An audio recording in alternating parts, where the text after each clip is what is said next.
ఇప్పుడు divisibility rule of 7 చూద్దాం. ఎలా 7 తో డివిజిబుల్ అవుతుందా లేదా ఇచ్చినటువంటి నెంబర్ అనేది చూస్తే మనకి 3 డిజిట్స్ ఉన్నప్పుడు ఎలా చేసుకోవాలి, 4 డిజిట్స్ ఆర్ 5 ఆర్ మోర్ ఎక్కువ డిజిట్స్ ఉన్నప్పుడు కూడా 7 తో ఆ నెంబర్ డివిజిబుల్ అవుతుందా లేదా అనేది మనము చూస్తే, సపోజ్ 2 డిజిట్స్ ఉన్నప్పుడు మనకి 7th నెంబర్ వస్తే సరిపోతుంది.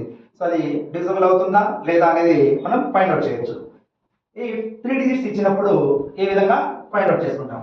సో 798 ఉన్నప్పుడు ఈ నెంబర్ అనేది 7 తో డివిజిబుల్ అవుతుందా లేదా అనేది చూడాలంటే ఫస్ట్ ఆఫ్ ఆల్ మనకి ఇచ్చినటువంటి నెంబర్ లో యూనిట్స్ ప్లేస్ లో ఉన్నటువంటి డిజిట్ ని డబుల్ చేసుకోవాలి, అంటే 2 టైమ్స్ చేయాలి. చేస్తే ఏమవుతుంది మనకి ఇక్కడ 79 రిమైనింగ్ నెంబర్. ఓకే, సో 8 ను మనము డబుల్ చేస్తే దట్ మీన్స్ 2 టైమ్స్ 16 అవుతుంది.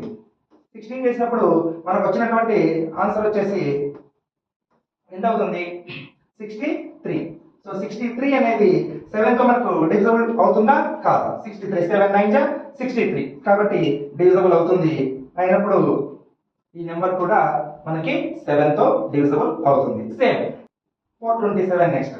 సో 427 అనేది డివిజిబుల్ అవుతుందా లేదా? 7 ను మనము డబుల్ చేస్తే ఏమవుతుంది, 14 2 7 14. సో 14 ను 42 నుంచి సబ్ట్రాక్ట్ చేస్తే మనకు వచ్చేది 28.